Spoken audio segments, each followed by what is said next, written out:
ശ്വാസകോശത്തിലെ അർബുദം ലോകത്തിൽ കാണുന്ന ഏറ്റവും കോമൺ ആയിട്ട് കാണുന്ന ക്യാൻസറാണ്. നമ്മളുടെ ക്ലിനിക്കൽ പ്രാക്ടീസ് നോക്കുകയാണെങ്കിൽ നമ്മൾ ഒ പിയിൽ ഏറ്റവും കൂടുതൽ കാണുന്ന ക്യാൻസറുകളിലൊന്നാണ് ശ്വാസകോശാർബുദം. നമുക്കറിയാം, ശ്വാസകോശാർബുദത്തിൻ്റെ പ്രധാനമായ കാരണം സ്മോക്കിംഗ്, പുകയില അല്ലെങ്കിൽ പുകവലിയാണ്. 80% ക്യാൻസറുകളും പുകവലി കാരണം വരുന്നതായി കണക്കാക്കപ്പെടുന്നു. പക്ഷേ കഴിഞ്ഞ ഒരു 10-20 കൊല്ലമായിട്ട് സ്ത്രീകളിലും പുകവലിക്കാത്തവരിലും സ്ത്രീകളിലും കുറച്ചധികമായി ലങ് ക്യാൻസർ കണ്ടുവരുന്നു.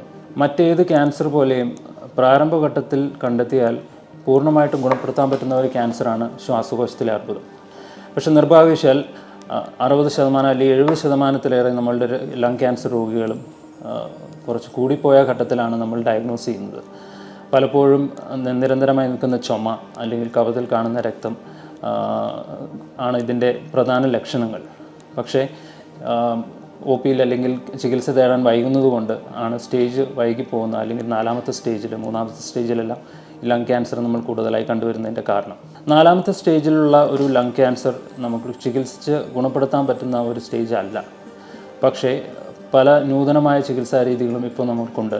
പ്രധാനമായും ടാർഗറ്റഡ് തെറപ്പി അല്ലെങ്കിൽ ഇമ്മ്യൂണോ തെറപ്പി മുതലായ മരുന്നുകൾ കീമോതെറപ്പിയുടെ കൂടെ അല്ലെങ്കിൽ തനിയായി കൊടുത്ത് നല്ല രീതിയിൽ ലങ് ക്യാൻസറിൻ്റെ ചികിത്സയിൽ മാറ്റങ്ങൾ വന്നിട്ടുണ്ട്. ഒരു 10 കൊല്ലം മുമ്പ് പല രോഗികളും 1 വർഷം അല്ലെങ്കിൽ 2 വർഷത്തിൽ കൂടുതൽ ഒരു സ്റ്റേജ് 4 ലങ് ക്യാൻസർ ബാധിച്ച് ജീവിച്ചിരിക്കാറില്ലായിരുന്നു. പക്ഷേ ഇപ്പോൾ അങ്ങനെയല്ല.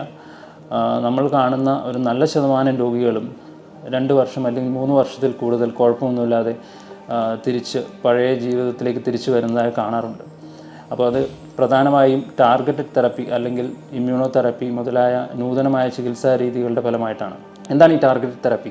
അപ്പോൾ സാധാരണ കീമോതെറപ്പി ചെയ്യുന്നത് നമ്മൾ മരുന്നായിട്ട് കൊടുക്കുമ്പോൾ ഇഞ്ചക്ഷനായിട്ടോ അല്ലെങ്കിൽ ടാബ്ലറ്റായിട്ടോ കൊടുക്കുന്ന ഈ കീമോതെറപ്പി ശരീരത്തിൽ ചെന്നിട്ട് ക്യാൻസർ കോശങ്ങളെല്ലാം നേരിട്ട് ചെന്ന് നശിപ്പിക്കുകയാണ് ചെയ്യുന്നത്. അതിൻ്റെ കൂടെ തന്നെ നമ്മളുടെ നോർമലായിട്ടുള്ള കുറേ സെല്ലുകളും നശിച്ചു പോകുന്നതുകൊണ്ടാണ് കീമോതെറപ്പിയുടെ സൈഡ് എഫക്ട്സ് കൂടുതലായിട്ടും വരുന്നത്.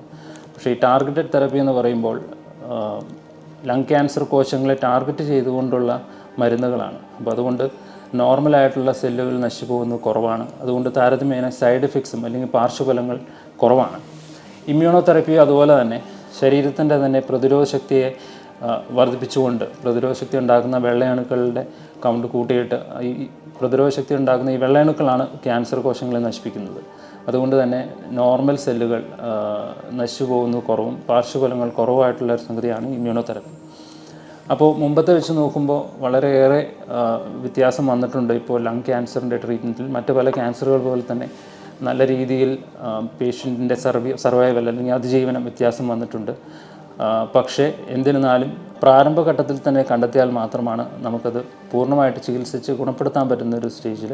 അപ്പോൾ അതുകൊണ്ട് ചുമ, നിരന്തരമായി നിൽക്കുന്ന ചുമ, നെഞ്ചുവേദന അല്ലെങ്കിൽ ചുമയ്ക്കുമ്പോൾ ഉണ്ടാകുന്ന കഫത്തിൽ രക്തം കാണുക എന്നിങ്ങനെ ലക്ഷണങ്ങൾ കാണുകയാണെങ്കിൽ ഉടനെ തന്നെ മെഡിക്കൽ ഹെൽപ്പ് അല്ലെങ്കിൽ ഡോക്ടറെ വന്ന് കാണേണ്ടതാണ്. തക്കതായ സ്കാനുകളോ അല്ലെങ്കിൽ ടെസ്റ്റുകളോ ചെയ്യേണ്ടതാണ്.